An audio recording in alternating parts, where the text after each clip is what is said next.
Hare Krishna, Krishna Krishna, Hare Hare. Hare Krishna. Hare Ram, Hare Ram.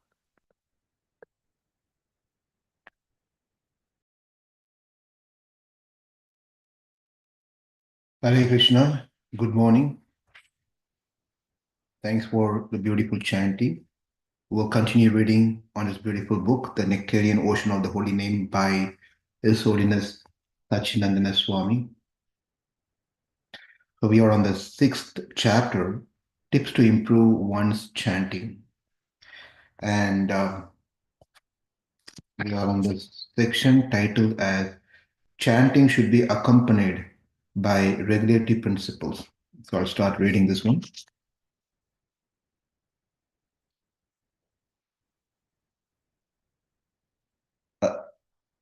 This is the first paragraph is from Srimad Bhagavatam.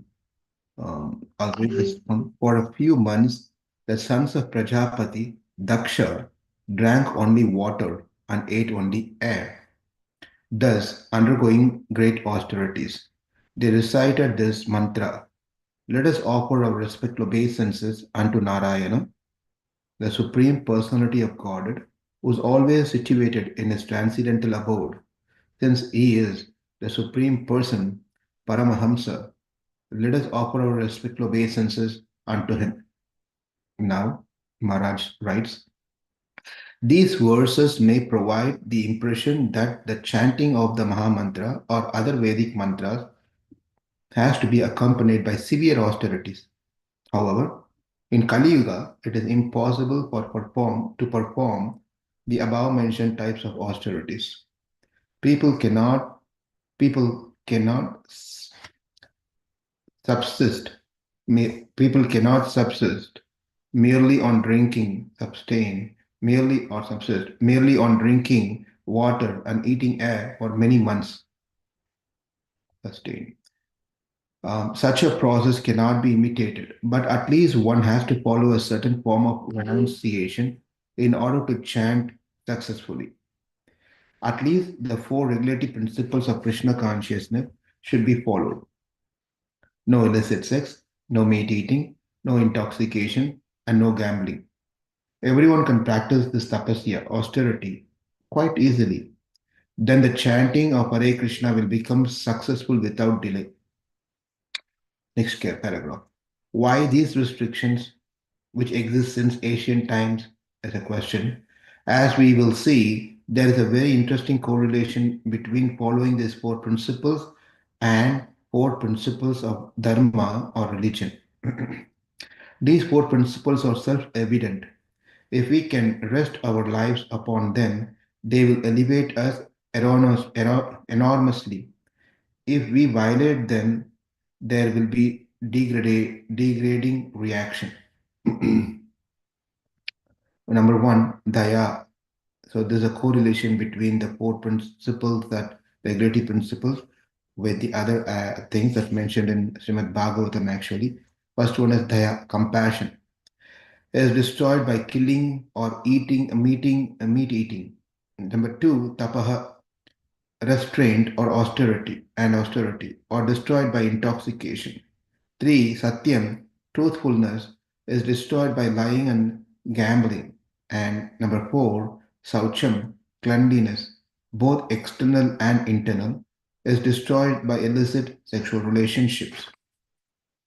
Most probably, not many readers will find it difficult to abide by the first 3 of the regulated principles, but even experienced devotees report that the sexual drive, either grossly or subtly, in the mind pushes vehemently for activity.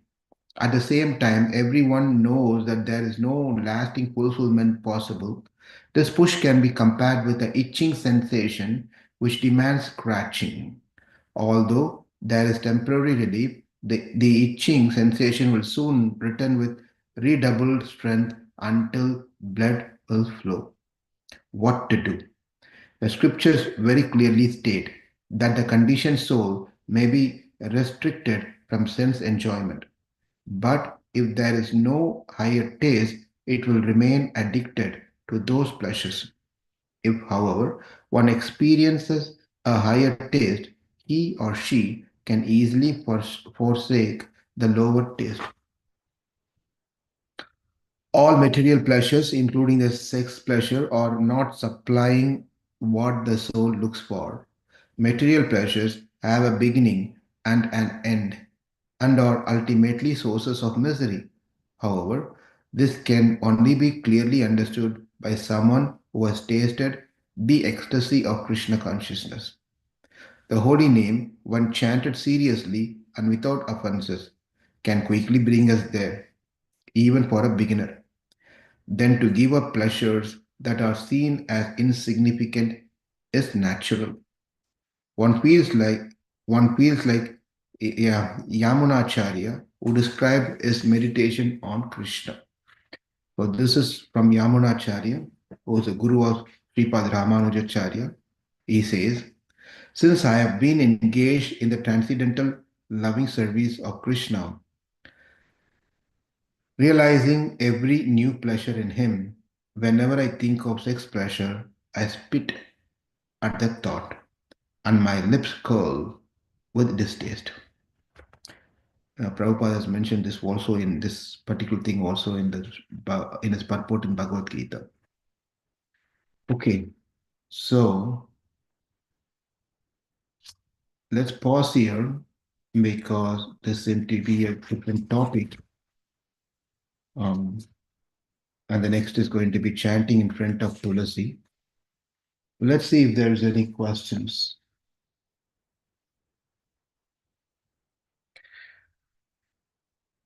I also like to welcome Amognam Prabhu over here. Nice to see him. Oh, thank you for coming. Those who doesn't know Amognam Prabhu, uh, most of you know, some of you may not know. Amognam Prabhu was with us in St. Louis. I am also not in St. Louis. He's also not in St. Louis now anyway. So he was there doing wonderful service. He was very key devotee during that time when he was there with his beautiful family. He moved to Canada now, but his association still continues to all of us in some way or the other. Thank you, Prabhu, for giving your today. And he's been, even though he's not in our calls, he's been listening to, following all our morning programs regularly. Thank you. Okay, is there any related questions on this topic that we read today? Chanting should be accompanied by regulative principles is the thing.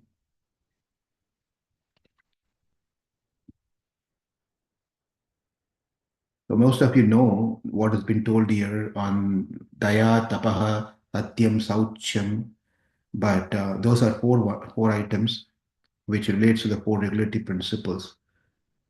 Um, but that's not the only four Parikshit Maharaj been given. If you read Srimad Bhagavatam, there are another at least 6 items are there. But these are four main things. Okay, if there is no questions, I received a couple of requests on to speak on some items. I'm pulling my message here. Okay, this message, then I'll read the question here. This is just a practical question, how we can chant on beads related to the yesterday topic. Sometimes it's not possible for us to do, right? Uh, that's the question though. So let me see here. This message.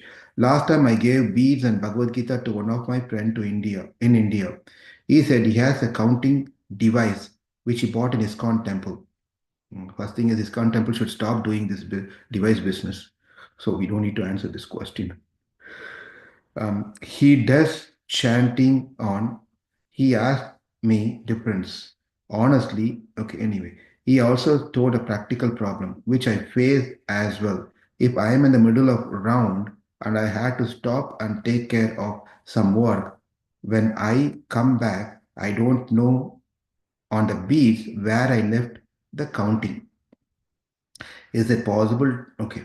So the simple point, we all know that we don't want to stop while we are chanting. We want to finish our rounds and move on with the other thing. But being in a family, being in situations, we may have to stop and address something, then come back and continue. And everyone has this particular situation. It's just not one person. I'll tell you, most of the devotees, what they do is like, yeah. So the chanting, they put the chanting bead outside where the hole is, right? Just put it outside. When they come back, you just pick it from minus, no, add extra mala. Is not that exactly you stop at 56 and now you have to start at 57. Otherwise, there's a problem. It's not like that. So you start from 50. Start some extra Maha Mantra. It is very good. There's nothing wrong. Hmm. So you just put the chanting bead outside hanging like that, like you put your tongue out like that, hanging. And then when you come back, you just start from where you put your hand to the rightmost to the bead. That means the starting point, right? Keep that as a starting. That's all a practical application. That's exactly what many devotees does. There's nothing need to. You don't need to take a sketch and mark a dot on top of a bead where it starts, or put a scale in front of it, standing like this. So you come in and put it. None of those things are needed. Don't make it complicated. Simple as keep it as simple as that. Just do extra beat, it's okay. There's nothing wrong in doing. Right? Usually they try to keep the center in the bottom, right?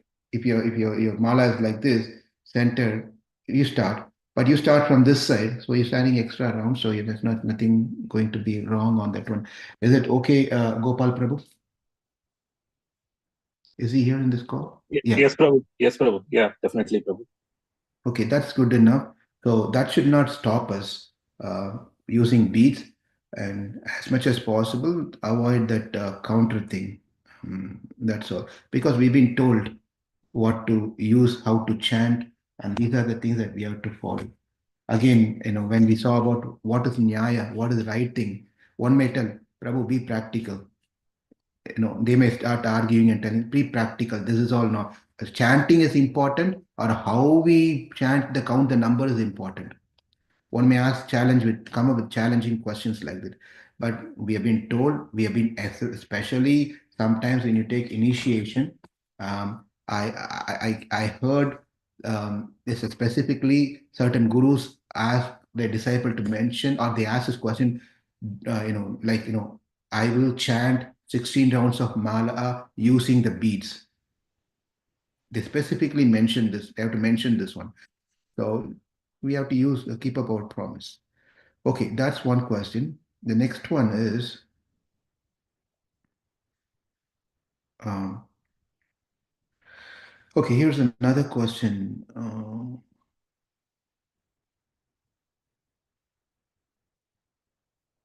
Sorry, I can't remember where the question came from. Okay, so here it is. Today means yesterday. Today we talked about chanting 16 rounds. We may have discussed earlier. Could you discuss again why is it specifically 16? Because it's sweet 16. I guess, no, that's not the answer. What's the importance of this number? Why we made this number compulsory? As most of them mentioned, that this number makes concentration of finishing this number of rounds rather on mantra. Thank you. Okay, anyway. So why is 16 rounds? Actually, it's 16 rounds is just a number. We should be chanting constantly every day. Right? And that's the whole program. That is why you see minimum 16 rounds. Prabhupada also says minimum 16 rounds. You have to stand minimum 16 rounds, but you can chant as many rounds as we want to. If you don't set up a minimum standards, then it's very, very difficult. I have to share this one. Um, Someone was telling, again, it's about our temple in St. Louis. We have another group. In the group, someone was telling, I see that non-initiated devotees are cooking at the kitchen, our temple. So I think it's better that we remove all the standards, we be liberal, and then let everyone cook. There was conversation going on. And then I said, that's not a good idea. and had a side conversation, said, having the standards, if that is not being fully followed, not having the standard is going to open up everything.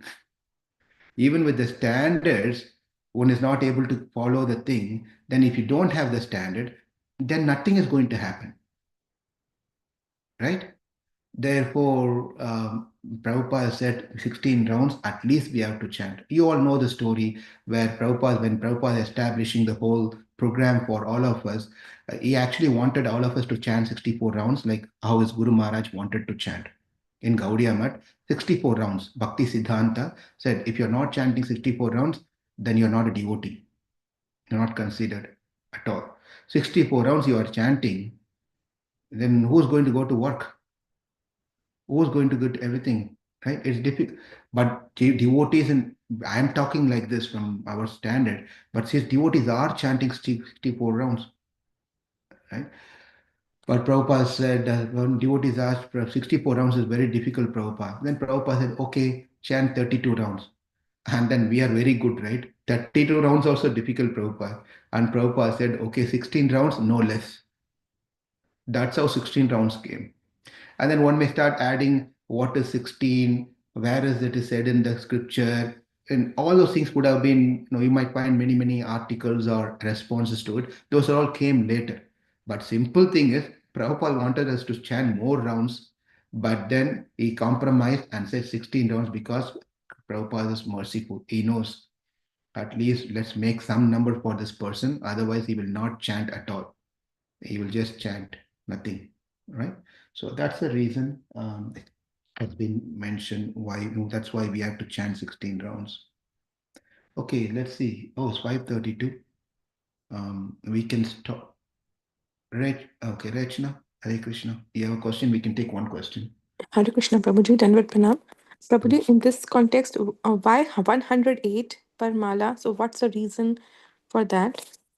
Okay, many reasons. A lot of many reasons. Can we take it later, or I can respond later? Yes, Prabhuji, yes. No, Later. because there, many reasons are there. But we can talk later.